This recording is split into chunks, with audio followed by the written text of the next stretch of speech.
We started out from the very beginnings of, space communication, and the technology just evolved. It was like working with the ground moving literally under your feet.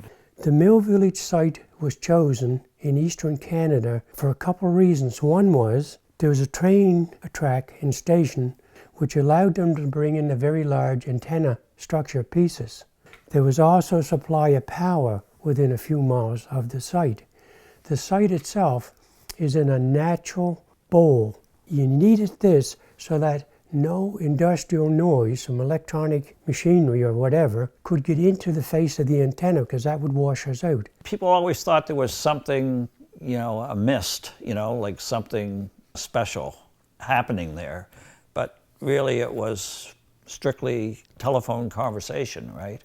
I think we were working with around 70 different countries that we had carriers with. And then they did have, at one time, they had a submarine cable that went to Bermuda. And it went down into Port Medway and went across to Bermuda. Technically, we got to watch things first. Like, I remember I was working on the evening shift. I think I was alone on that shift. And the evening they were going to start tear the Berlin Wall down. And I remember saying to myself, gee, I'm probably the first person in Canada to see the Berlin Wall torn down. The place liked lightning storms. It really liked lightning storms. Every time there was a lightning storm, it would strike the place. That was one of our jobs, to fix what the lightning unfixed, I guess, or destroyed. You could watch the consoles and you'd see one of them, the smoke would start coming out of one of them because lightning struck a certain area and it caused problems there. And you'd see the smoke coming out. Well, you knew what your job was going to be for the next week. Find out what it was and fix it.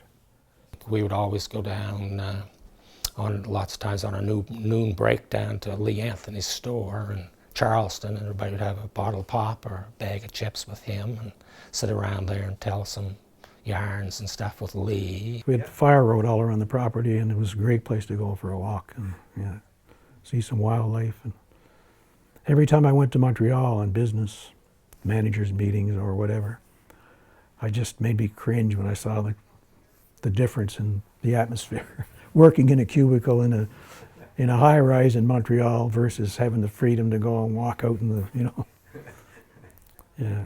Mr. Ricketts came to me and said, Mr. Innes, you think you can take the feed to Ottawa, or to Montreal actually, because it was for the expo. So I took it to Montreal and unloaded it there.